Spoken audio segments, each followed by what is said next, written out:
नमस्कार। उत्तराखंड की खास खबरें देख रहे हैं आप सब। मैं हूं आपके साथ साहिल केतनी।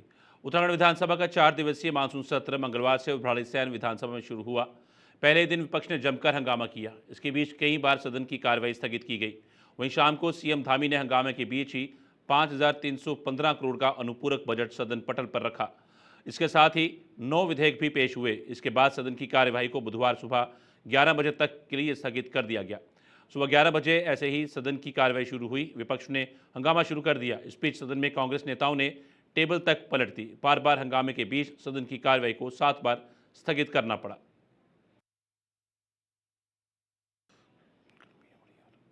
मुख्यमंत्री पुष्कर सिंह धामी ने विधानसभा सत्र में विपक्ष के हंगामे को दुर्भाग्यपूर्ण करार दिया। उन्होंने कहा कि मानसून और आपदा की कठिन परिस्थितियों में भी सरकार गैरसैंण जैसे संभावनाओं और भावनाओं के केंद्र में सदन लेकर आई, ताकि जनता के मुद्दों पर गंभीर बहस हो सके। लेकिन विपक्ष ने कानून व्यवस्था पर चर्चा की मांग करते हुए खुद ही सदन के अंदर अराजक माहौल पैदा किया और लोकतांत्रिक मर्यादाओं की धज्जियां उड़ाई। सीएम धामी ने पंचायत चुनावों में भाजपा की भारी जीत का उल्लेख करते हुए कहा कि राज्य की देवतुल्य जनता ने निकाय पंचायत और विधानसभा चुनावों में भाजपा को जिम्मेदारी सौंपी है, जिससे विपक्ष हताश और निराश है। उन्होंने स्पष्ट किया कि प्रदेश में निष्पक्ष चुनाव हुए हैं, जहां विपक्षी दलों की जीत हुई है, वहीं भी सरकार ने कोई हस्तक्षेप नहीं किया। मुख्यमंत्री ने कांग्रेस पर आरोप लगाया कि हार के बाद वे कभी ईवीएम, कभी चुनाव आयोग और कभी प्रशासन पर ठीकरा फोड़ने की आदत दोहराते हैं। उन्होंने कहा कि सरकार राज्य को श्रेष्ठ बनाने के लिए पूरी तरह तैयार है, लेकिन विपक्ष जनता के मुद्दों से भागकर सिर्फ भ्रम और अव्यवस्था फैलाने का काम कर रहा है। आज जो भी सदन में हुआ वो बहुत ही दुर्भाग्यपूर्ण है। और चूंकि इस मानसून के समय में, आपदा के समय में ये विचार हुआ कि सदन भराड़ीसैंण गैरसैंण में चले, जो हमारी एक संभावनाओं का केंद्र है, भावनाओं का केंद्र है। और सभी लोग बहुत मुश्किल से, तमाम जगह पर सड़कें भी टूटी हुई थी, उसके बावजूद भी यहाँ पहुँचे हैं। पूरा सदन यहाँ पर आहूत किया गया है। सदन में बहस होनी चाहिए थी, जो जनता के मुद्दे हैं उन पर बात होनी चाहिए थी। लेकिन विपक्ष ने जिस प्रकार से कानून व्यवस्था की धज्जियां उड़ाते हुए वो कानून व्यवस्था पर चर्चा करने की बात कर रहे थे, और उन्होंने कानून व्यवस्था खुद ही अंदर तोड़ दी। आज पूरा प्रदेश देख रहा है कि किस प्रकार का कृत्य यहाँ पर पहली बार इस सदन के अंदर हुआ है। हम तो सदन चलाना चाहते थे, और पंचायत चुनाव में भारी जीत भारतीय जनता पार्टी की हुई है। लोगों ने, पंचायत चुनाव हो, लोकसभा का चुनाव हो, उत्तराखंड की देवतुल्य जनता ने विधानसभा का चुनाव हो, नगर निकाय का चुनाव हो, या अभी हुए त्रिस्तरीय पंचायत के चुनाव जो संपन्न हुए हैं, उसमें जिस प्रकार से भारतीय जनता पार्टी को, चाहे निकाय हो, चाहे वो हमारे ग्रामीण क्षेत्रों, सभी क्षेत्रों की विकास की जिम्मेदारी सौंपी है, उससे उनका हताश होना, निराश होना स्वाभाविक है। और उनकी हताशा और निराशा इतने महत्वपूर्ण सत्र में जिस प्रकार से दिखाई दी, वो जनता देख रही है। और पूरे प्रदेश के अंदर निष्पक्ष चुनाव हुए हैं। कानून व्यवस्था की स्थिति जहाँ पर एक आध जगह पर आई है, उसके लिए हम कार्रवाई कर रहे हैं, प्रशासन कार्रवाई कर रहा है, सरकार कार्रवाई के लिए उस पर कहा है। और पूरे राज्य के अंदर निष्पक्ष चुनाव हुए, उसका परिणाम है देहरादून में जहाँ जीत गए वहाँ कोई गड़बड़ी नहीं हुई। बाजपुर में जो यशपाल आर्या जी का विधानसभा क्षेत्र है, वहाँ ब्लॉक प्रमुख का चुनाव जीत गए, वहाँ कोई गड़बड़ी नहीं हुई है। और जैसे पूरे देश के अंदर इनकी पार्टी की परिपाटी बन गई है कि जहाँ ये हारते हैं वहाँ अपने फेस सेविंग के लिए कभी ईवीएम का सहारा लेते हैं, कभी चुनाव आयोग पर ठीकरा फोड़ते हैं, कभी प्रशासन पर फोड़ते हैं, कभी सरकार पर फोड़ते हैं, कभी वोट चोरी की बात करते हैं। भली भांति लोग जानते हैं। मुख्यमंत्री पुष्कर सिंह धामी ने विधानसभा में विपक्ष के आरोपों को खारिज करते हुए कहा कि सरकार का उद्देश्य जनता के हित में ठोस निर्णय लेना है। उन्होंने स्पष्ट किया कि मदरसा शिक्षा बोर्ड का नाम बदलकर उत्तराखंड अल्पसंख्यक शिक्षा बोर्ड करना किसी एक समुदाय तक सीमित नहीं है, बल्कि इसमें मुस्लिम, अरबी, फारसी, सिख, बौद्ध और जैन सभी अल्पसंख्यक समुदायों को शिक्षा और संस्थागत लाभ सुनिश्चित करने का प्रावधान है। सीएम धामी ने कहा कि ये विधेयक शिक्षा के अधिकार को सब तक पहुंचाने, पारदर्शिता लाने और अल्पसंख्यक भाषाओं जैसे गुरुमुखी, पाली और फारसी को बढ़ावा देने की दिशा में बड़ा कदम है। देखिए, हम अपनी जो जनता की हित के निर्णय जो विधेयक है, जो हमारा अनुपूरक बजट है, जिससे हमारे राज्य का विकास होना है, हम लोकतंत्र सेनानी जिन्होंने आपातकाल के समय में जिन्होंने जेल काटी थी, अनेक यातनाएं सही थी, उनके लिए विधेयक लाने वाले हैं। हम अल्पसंख्यक कल्याण के लिए जो है एक पूरा अल्पसंख्यक विधेयक लाने वाले हैं, जिसमें कि हमारे केवल एक समुदाय के लोगों को नहीं, केवल मुस्लिम समुदाय को नहीं, बल्कि अरबी, फारसी, सिख, बौद्ध, जैन, इन सभी को अब अल्पसंख्यक समुदाय के अंतर्गत मिलने वाले, अल्पसंख्यक शिक्षण संस्थानों में मिलने वाले जो लाभ हैं, वो लाभ देना चाहते हैं। उसके लिए हम विधेयक ला रहे हैं और ये विधेयक हमारा एक शिक्षा का अधिकार सबको मिले, सभी को राइट है, एक पारदर्शिता लाने के लिए। पिछले समय में आप लोगों ने देखा होगा कि मदरसे अलग अलग नामों से, कुछ अल्पसंख्यक कल्याण विभाग के अंतर्गत आने वाले प्राइवेट संस्थान ऐसे नामों से चल रहे थे जिनको वास्तविक रूप से वहाँ पर देखा नहीं गया, उन पर कार्रवाइयाँ भी हुई हैं। 250 से अधिक ऐसे मामलों में कार्रवाई हुई है। उसी को पारदर्शी बनाने के लिए, भाषा को बढ़ाने के लिए, जैसे गुरमुखी है, पाली भाषा है फारसी की, इन सभी को बढ़ावा मिलेगा। वो विधेयक हम लाने वाले थे और आज लाएंगे उसको। उस पर हम चाहते थे कि एक सकारात्मक चर्चा हो, उसमें कोई संशोधन हो, कोई और अच्छी बात हो। जो विपक्ष हमको बताता तो हम उसको भी जोड़ते, लेकिन ये तो चर्चा से भाग रहे हैं। आपको पता है कि कहीं ना कहीं ये हताशा निराशा का भी परिचय है।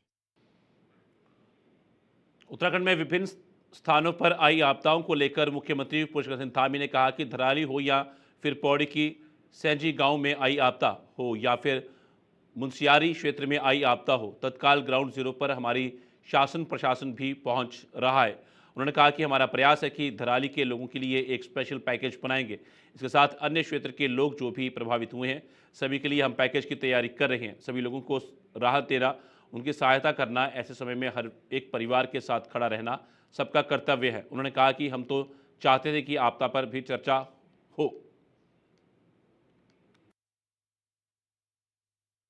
निश्चित रूप से देखिए, धराली में आई आपदा, हमारी पौड़ी जनपद में सैंजी गांव में आई आपदा, मुनस्यारी क्षेत्र में आई आपदा, उत्तराखंड के विभिन्न विभिन्न स्थानों पर आज जहां भी आपदा आई है, हम तत्काल ग्राउंड जीरो पर हमारी सरकार भी पहुंच रही है, प्रशासन भी पहुंच रहा है और हमारा प्रयास है कि धराली के लोगों के लिए एक स्पेशल पैकेज हम वहाँ के लिए बनाएं। अन्य क्षेत्र के लोग जो भी प्रभावित हुए हैं, सभी के लिए हम पैकेज की तैयारी कर रहे हैं।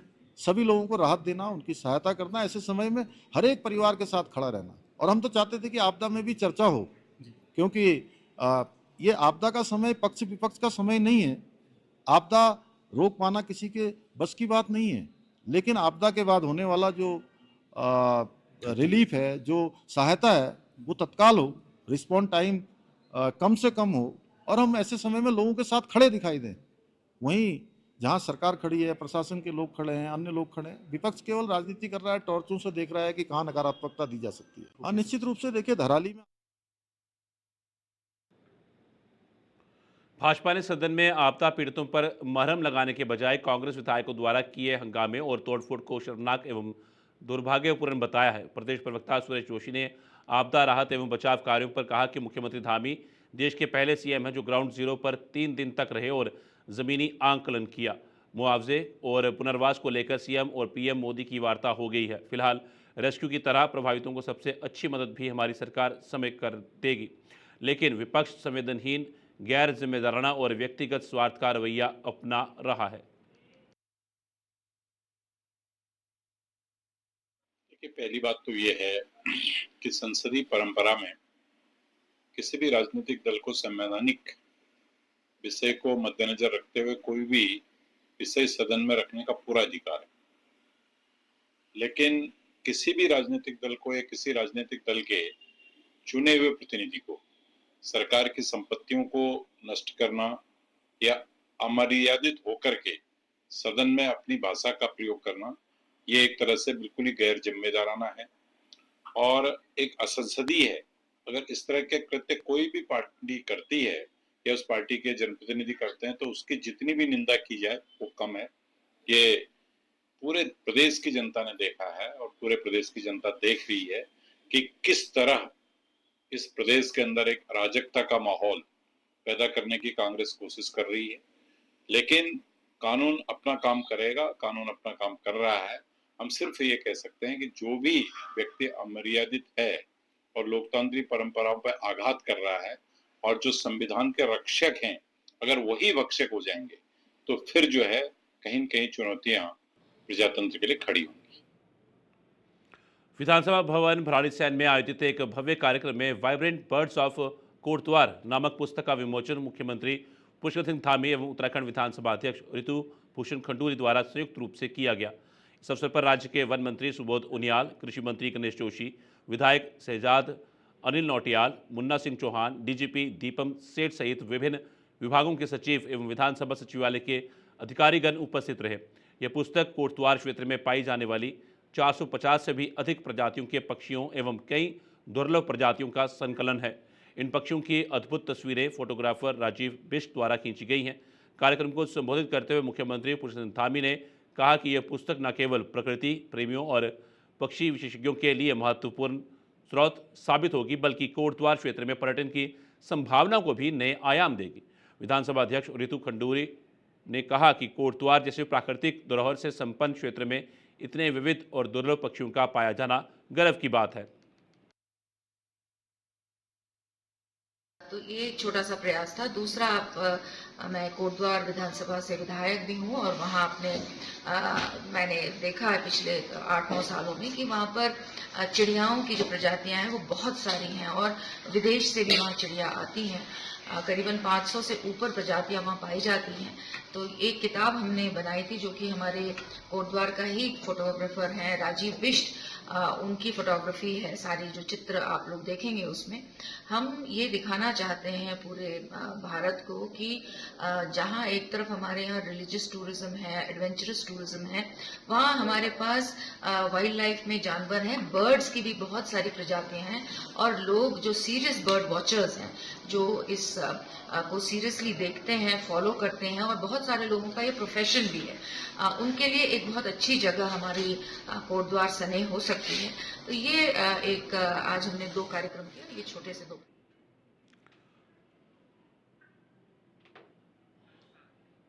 भाजपा प्रदेश प्रभारी एवं राष्ट्रीय महामंत्री दुष्यंत कुमार गौतम ने पंचायत चुनाव में प्रचंड जीत के लिए जनता का आभार व्यक्त करते हुए इसे सीएम धामी का जनता के सुख दुख में साथ खड़े होने पर आशीर्वाद बताया। इस परिणाम के लिए पार्टी नेतृत्व एवं कार्यकर्ताओं की जीतोड़ मेहनत की प्रशंसा भी की। वहीं राहुल गांधी पर जनता को गुमराह कर देश पर शासन की मंशा रखने का भी आरोप लगाया। साथ ही विकसित भारत के लिए उपराष्ट्रपति पद पर एनडीए उम्मीदवार की जीत निश्चित बताई। जनता का बहुत बहुत धन्यवाद करता हूं जो आदरणीय नरेंद्र मोदी जी के जो संकल्प है ये दशक उत्तराखंड का होगा। आदरणीय मुख्यमंत्री जी की कार्यशैली, लगातार जनता के बीच में खड़े रहना, आपदा के दौरान भी उन्होंने जिस प्रकार से प्राथमिकता पे लोगों को मदद मिले उस पर ध्यान दिया। साथ साथ हमारे देव दुर्लभ कार्यकर्ता और हमारा नेतृत्व, इन्होंने समाज की सेवा करते करते और आज हमारे जिला पंचायत के अध्यक्ष करीब 12 में से 10 का निर्णय आ चुका है। सब खुशी हैं, सब अमन चैन और पुनः हम उस विकास की दिशा के अंदर जा रहे हैं और ये एक लक्षण है कि आने वाले विधानसभा के अंदर भारतीय जनता पार्टी की पूर्ण बहुमत की सरकार। हम बिल्कुल आश्वस्त हैं देश की जनता का, चुने हुए प्रतिनिधियों का, आदरणीय नरेंद्र मोदी जी पर जो विश्वास है, इसलिए सारे इंफ्रास्ट्रक्चर में कहीं ना कहीं देश आगे बढ़े, विकसित भारत बढ़े, इसलिए हमारे प्रतिनिधि को पूरा सहयोग मिल रहा है और पुनः उपराष्ट्रपति भारतीय जनता पार्टी का ही होगा। विधानसभा के मानसून सत्र के दौरान भराड़ीसैन कूच करने जा रहे यूकेडी के कार्यकर्ताओं को पुलिस ने दिवाली खाल बैरियर पर रोका। इस दौरान सभी कार्यकर्ताओं ने सड़क पर ही बैठकर धरना दे दिया। यूकेडी के कार्यकर्ताओं ने कहा कि उत्तराखंड राज्य स्थापना के 25 साल में भी इस राज्य का कोई विकास नहीं हो पाया है। भाजपा कांग्रेस ने बारी बारी से इस राज्य को लूटने का कार्य किया है। यहाँ का जल जमीन जंगल यहाँ के काम नहीं आ रहा है। राज्य आंदोलनकारियों के सपने आज भी अधूरे हैं। आपका प्रश्न काफी गंभीर है, मामले तो बहुत ज़्यादा हैं और सारे लोकेडी के पास हैं। ये भाजपा और कांग्रेस टोटली एक दूसरे से मिले हुए हैं और मुख्य मांगे जो हमारी हैं, आप देख रहे होंगे कि धराली में इतनी बड़ी आपदा आई और आज तक सरकार स्पष्ट आंकड़े वहाँ पर नहीं दे पाई। मुआवजे के नाम पर 5-5 हज़ार के चेक देकर लोगों को सिर्फ भ्रमित कर रही है। हमने यहाँ पर विधानसभा में माननीय धामी जी से सरकार से मांग की है कि धराली आपदा को राष्ट्रीय आपदा घोषित की जाए, जिससे वहाँ के जो लोग जिनका जो बड़ा नुकसान हुआ है उसकी भरपाई हो सके। देखो, जान माल की भरपाई तो नहीं हो सकती है, लेकिन काफ़ी हद तक सरकार इस मामले में। स्थायी राजधानी की मांग को लेकर आम आदमी पार्टी के नेता रविंद्र सिंह आनंद भराड़ीसैंण पहुंचे। आप नेता का आरोप है कि पुलिस प्रशासन द्वारा दिवाली खाल के पास बैरिकेड लगाकर रोक दिया गया। रविंद्र ने बताया कि उन्होंने पुलिस से आगे जाने का आग्रह किया, परंतु पुलिस ने उन्हें यह कहकर मना कर दिया कि सरकार द्वारा आगे जाने पर प्रतिबंध लगाया हुआ है और बिना पास के कोई भी व्यक्ति आगे नहीं जा सकता। उन्होंने कहा कि वे लोकतांत्रिक तरीके से बिना नियम तोड़े विधानसभा जाना चाह रहे थे, परंतु पुलिस ने उन्हें बलपूर्वक रोक लिया। देखिए, ऐसा है कि आज हम भराड़ीसैंण पहुंचे हैं और भराड़ीसैंण में जो मानसून सत्र है वो सरकार द्वारा रखा गया है, लेकिन हमारी ये मांग है कि भराड़ीसैंण को स्थायी राजधानी सरकार घोषित करे, साथ ही आने वाले शीतकालीन सत्र और सभी सत्र जो हैं वो यहीं पर हों, जिससे यहाँ के जो लोकल छोटे मोटे उद्योग धंधे हैं, यहाँ के जो होटल्स हैं और सभी प्रकार के जो काम धंधे हैं वो उनको सहयोग मिल सके, क्योंकि जब यहाँ पर सुचारू रूप से विधानसभाएं चलेंगी, सचिवालय चलेंगे, तो निश्चित तौर पर ये कहा जा सकता है कि यहाँ पर विकास होगा, पहाड़ का विकास होगा। इसलिए हम सरकार से ये मांग करते हैं कि सरकार भराड़ीसैंण को स्थायी राजधानी घोषित करे, साथ ही सरकार इस बात का भी प्रण ले कि आगे आने वाले सभी सत्र वो भराड़ीसैंण गैरसैंण में कराएगी। कांग्रेस के वरिष्ठ नेता डॉक्टर हरीश सिंह रावत ने आज कांग्रेस प्रदेश मुख्यालय में प्रेस कॉन्फ्रेंस कर सरकार को घेरा। उन्होंने कहा कि आपदा प्रबंधन को लेकर प्रदेश की भाजपा सरकार पूरी तरह नाकाम साबित हुई है। हरीश सिंह रावत ने दावा किया कि कांग्रेस सरकार के दौर में आपदा राहत के लिए 100% राशि केंद्र से मिलती थी, लेकिन भाजपा शासन में ये घटकर 90% रह गई है। उत्तरकाशी आपदा को लेकर उन्होंने पीड़ित परिवारों को दिए जा रहे मुआवजे को अपर्याप्त बताया और राज्य सरकार से मुआवजे की राशि बढ़ाने की मांग की। उन्होंने कहा कि सरकार को पीड़ितों के हित में संवेदनशील होकर ठोस कदम उठाने चाहिए। केंद्र सरकार से कि अभी आपदा प्रबंधन, पहले आपदा प्रबंधन 100% केंद्र पोषित योजना थी, अब हिल स्टेट में 90% केंद्र पोषित और 10% प्रदेश पोषित हो गई। मेरी मांग है कि पहले की तरह ये 100% केंद्र पोषित योजना होनी चाहिए, क्योंकि प्रदेश सरकारों के पास संसाधन नहीं होते। दूसरा कि मृतक को नहीं, दूसरा ये विभाग अभी उत्तराखंड में केवल विभाग के नाम पे खाना पूर्ति। मैंने 2003 में जो जिले लेवल पर बनाया था ढांचा, उसके अलावा कोई ढांचा भी जिले लेवल पर नहीं। उपनल के और आउटसोर्सिंग कर्मचारियों के बलबूते पर जिला आपदा प्रबंधन केंद्र चल रहे हैं। हमारी मांग है कि ये तहसील स्तर पर आपदा प्रबंधन का ढांचा होना चाहिए, जिले में मजबूत ढांचा होना चाहिए। कोई जिम्मेदार अधिकारी, अभी तो डीएम ही चेयरमैन है, कोई जिम्मेदार अधिकारी इसको आपदा प्रबंधन विभाग का काम देखे। और इसके अलावा ये विभाग का बजट बढ़ना चाहिए। प्रदेश सरकार में भी पीडब्ल्यूडी, ऊर्जा, जो सिंचाई जैसे मंत्रालयों के समकक्ष, पहले तो उससे भी अधिक, नहीं तो समकक्ष विभाग ये होना चाहिए। वे सड़कें टूट रही तो आपदा प्रबंधन के पैसे, स्कूल बनेंगे।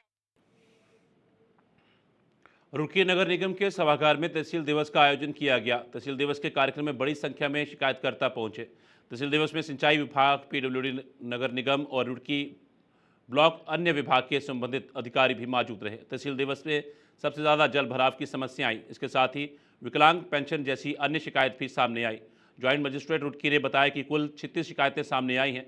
इनमें से कुछ शिकायतों का निस्तारण मौके पर ही कर दिया गया है और बाकी की शिकायत को लेकर संबंधित अधिकारियों को निर्देशित किया गया है। आज मेनली हमारा शिकायत था, कुल 36 शिकायत प्राप्त हुआ। उसमें से शिकायत हमारा मेनली जल भराव के ऊपर ही था और कई विकलांग पेंशन के हिसाब से था और यूपीसीएल का कनेक्शन के बारे में भी था और कई पैमाइश का भी था। उसमें से हमने 6 निस्तारण किया गया है और कई इसमें तुरंत करने के लिए भी निर्देश दिया है। अगले तहसील दिवस के अंतर्गत सभी का निस्तारण होगा, तो वो उपस्थिति में हमें अगले तहसील दिवस में भी उसमें जिम्मेदारी तय किया है। ये मैंने भी आज वार्ता करते हुए ये पता चला, हमारा फसल बीमा योजना है, कई गांव का बात कर रहे हैं, उसमें से हमारा कई लोगों को इंश्योरेंस स्कीम में आ ही नहीं रहा है क्योंकि commercial crops are not included फसल बीमा योजना। उस वजह से उनका नुकसान का मुआवजा भी नहीं मिल रहा है। एक दूसरी बात है, हमारा नगर निगम हो गया या कई जगह हमारा पंचायत है, हर जगह पे हमारा तालाब और ये नाला का पूरा खुले नहीं है। उस वजह से बहुत सारा जल भराव हो रहा है। हमारा तैयारी ये होना चाहिए कि एक तो नगर निगम इतना बड़ा है, इसमें मास्टर प्लान का डिस्कशन हो रहा है, उसको हमें कितना जल्दी हम शासन लेवल से उसको अप्रूव करते हुए धरातल में लेके आएंगे, उस हिसाब से होगा। और साथ में साथ अन्य पंचायत में भी हमें ऐसा तालाब का सौंदर्यीकरण, तालाब का गहराई, ड्रेजिंग करना और बाकी नालों का सफाई और नाले का चौड़ीकरण कहाँ जरूरी है, उस हिसाब से हमें करना पड़ेगा। और हर चीज़ हमें इसके लिए कोऑर्डिनेशन का ही जरूरी है क्योंकि नाला बन रहा है अलग से और बड़े बड़े तालाब का सौंदर्यीकरण अलग से कर रहे हैं, जुड़ ही नहीं रहे, पानी घर के अंदर घुस रहा है। तो इसके लिए कहीं ना कहीं हमारे लिए प्लानिंग का ज़रूरत है। मैं आपके माध्यम से सभी किसानों को ये अवगत करना चाहता हूँ कि एक तो अपना आपदा से हुआ क्षति के लिए आंकलन किया जाता है राजस्व विभाग से, उसमें आपको बहुत कम मुआवजा मिल जाता है। उसके अलावा भी अपना कितना भी अनाज है या खाद है, आपका क्रॉप्स है, उसके लिए आपको या तो गवर्नमेंट से हुआ फसल बीमा योजना का प्रीमियम है, बहुत कम प्रीमियम होता है, 1% का होता है, उसको भराना पड़ेगा और ये कृषि विभाग करता है काम। और दूसरा, कई कमर्शियल क्रॉप, हमारा गन्ना ही ज़्यादा मेन क्रॉप है इधर, तो उसके लिए प्राइवेटली कॉपरेट करना इंश्योरेंस कराना पड़ेगा, नहीं तो क्षति होने के बाद गन्ना विभाग के द्वारा अपना शासनादेश के अनुसार मुआवजा दिया जाता है। उसके लिए भी आप कार्रवाई करने के लिए अपना विभाग से समिति के द्वारा निवेदन कर सकते हैं। प्रचार प्रसार के लिए भी कार्यक्रम लगातार विभाग के द्वारा किया जाता है। इसमें हमें अभी रिव्यू लेके ही बता सकता हूँ कि कितना इन्होंने किया है, कितना लोगों को रीच आउट हुआ है या नहीं हुआ। उसके बाद उनको नहीं हो रहा है तो उसको कराएंगे। सर, रुड़की ब्लॉक से संबंधित कितनी शिकायत है? रुड़की ब्लॉक से संबंधित उत्तराखंड खास खबर में फिलहाल इतना ही। दीजिए इजाजत, नमस्कार।